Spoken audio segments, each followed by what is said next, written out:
नमस्कार, मैं हूं मनमोहन भट्ट। एक राज्य में दो नियम कानून कैसे चल सकते हैं? उत्तराखंड में दो अलग अलग कानून अलग अलग विभागों के लिए चल रहे हैं। बद्रीनाथ केदारनाथ मंदिर समिति सूचना के अधिकार के दायरे में आती है, लेकिन पीरान कलियार सूचना के अधिकार के दायरे में नहीं आता और अब यह बहस सूचना आयोग तक पहुंच गई है और आशंका यह जताई जा रही है कि यह बहस अब नैनीताल हाई कोर्ट तक भी जा सकती है। 2015 से पूर्व हमारी दरगाह जो है सूचना के अधिकार के अंतर्गत आती थी और उसके अंतर्गत सूचनाएं भी दी जाती थी। पर उस टाइम हमारे एक मैनेजर आए नफीस साहब, उन्होंने अपने हिसाब से सूचना अधिकार अधिनियम की एक 2H ABC धारा की खुद ही परिभाषित करके ये कहा, क्योंकि दरगाह प्रबंधन दरगाह जो है पीरान कलियार किसी गवर्नमेंट से कोई एड नहीं लेती, इसलिए ये अपने आप में लोक प्राधिकारी नहीं है।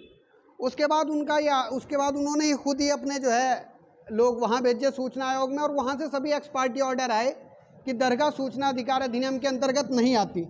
जब इस बात का पता हम लोगों को चला तो हमने सबसे पहले एक सूचना मांगने के लिए लोक सूचना अधिकारी उत्तराखंड वक्फ बोर्ड के यहाँ लगाई और दरगाह से संबंधित 5 बिंदुओं पर सूचना मांगी।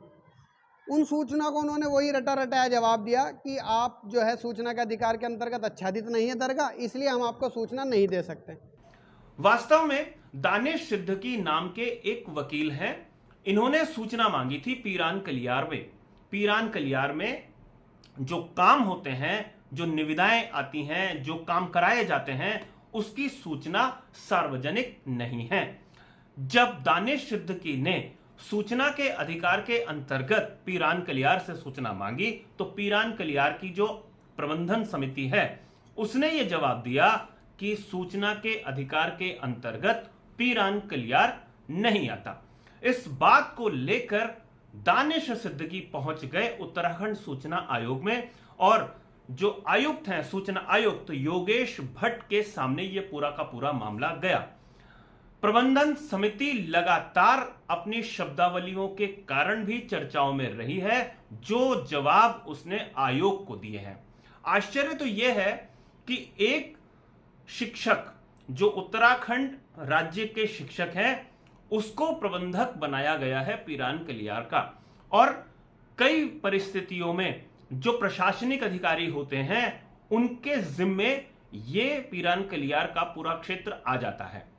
पीरान कलियार वक्फ बोर्ड द्वारा भी संचालित होती है और वक्फ बोर्ड भी इस पूरे मामले में सबके सामने आ गया है कि आखिर बोर्ड ने ऐसी व्यवस्था अभी तक क्यों नहीं की, जब यह व्यवस्था पूरे देश भर में लागू है। सूचना के अधिकार के अंतर्गत आप कोई जानकारी ले सकते हैं तो वक्फ बोर्ड के जरिए क्यों पीरान कलियार की जानकारी नहीं आ सकती?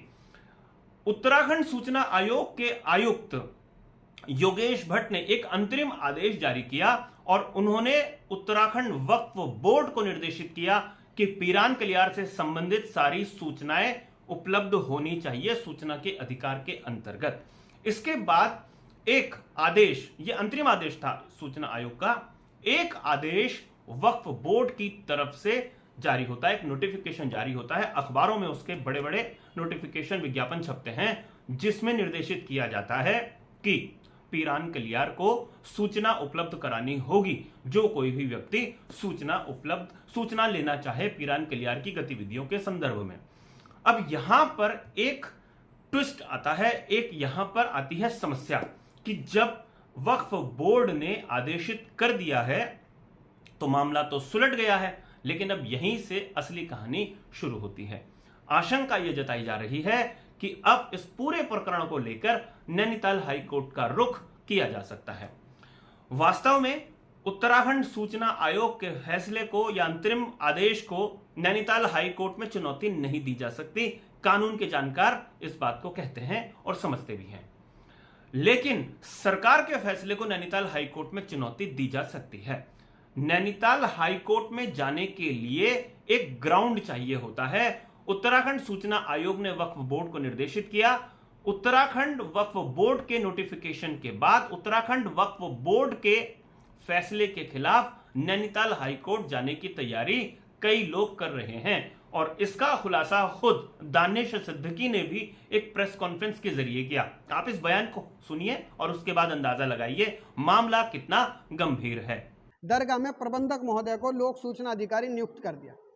अब इससे भी कमाल की बात ये रही, एक तरफ तो प्रबंधक महोदय और हमारे वक्फ चेयरमैन जो हैं ये सभी इस बात का दावा करते हैं कि हमारी जीरो टॉलरेंस की सरकार है और हम जो है किसी भी तरह से दरगाह में भ्रष्टाचार नहीं होने देंगे। और प्रबंधक महोदय ने स्वयं इस बात की शुरुआत की थी, जिसकी हम लोगों ने तारीफ भी की। आप वो जो है हिसाब को सार्वजनिक कर रही थी।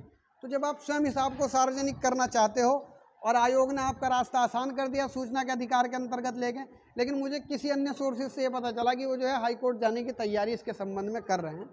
तो हमारी प्रबंधक महोदया से और हमारे CEO महोदय से और वक्फ चेयरमैन से ये गुजारिश है कि वो इस लड़ाई को आगे ना बढ़ाएं। हालांकि हम लड़ने के लिए तैयार है हाई कोर्ट में भी।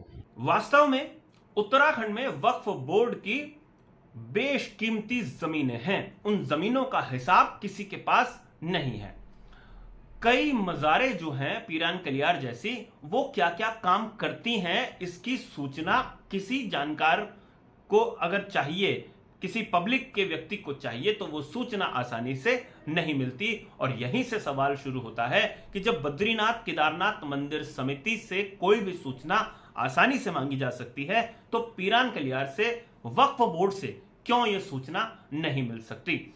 ये बहस लंबी खिंचती हुई इसलिए आगे बढ़ रही है क्योंकि इस समय उत्तराखंड की राजनीति में समान नागरिक संहिता जैसा महत्वपूर्ण विषय भी है कि एक देश में एक ही विधान, एक ही नियम कायदा होना चाहिए। लेकिन जब हम सिस्टम पर नजर डालते हैं तो कई बार यहां पर हमें देखने को मिलता है कि एक सरकार के दो अलग अलग विभागों में अलग अलग नियम कायदे चल रहे हैं। बद्री केदार मंदिर समिति के लिए अलग नियम है और वक्फ बोर्ड के लिए या पीरान कलियार के लिए अलग नियम है। अब देखना यह होगा सूचना आयोग के ताजा फैसले के बाद किस दिशा में यह मामला आगे बढ़ता है। अगर यह नैनीताल हाई कोर्ट में इस फैसले के खिलाफ अपील दायर की जाएगी, वक्फ बोर्ड के नोटिफिकेशन के खिलाफ, तो इससे अंदाजा लग जाएगा कि वक्फ बोर्ड के भीतर कुछ ना कुछ तो ऐसा घालमेल है जिसे छुपाने की कोशिश जरूरत से ज्यादा हो रही है। और निश्चित रूप से अगर यह छुपाने की कोशिश हो रही है तो इसको देखते हुए इसके ऊपर किसी न किसी का कोई राजनीतिक संरक्षण भी हासिल है। साथियों, अभी के लिए इतना ही। अगली रिपोर्ट में आपसे फिर मुलाकात होगी, तब तक इजाजत दीजिए। नमस्कार।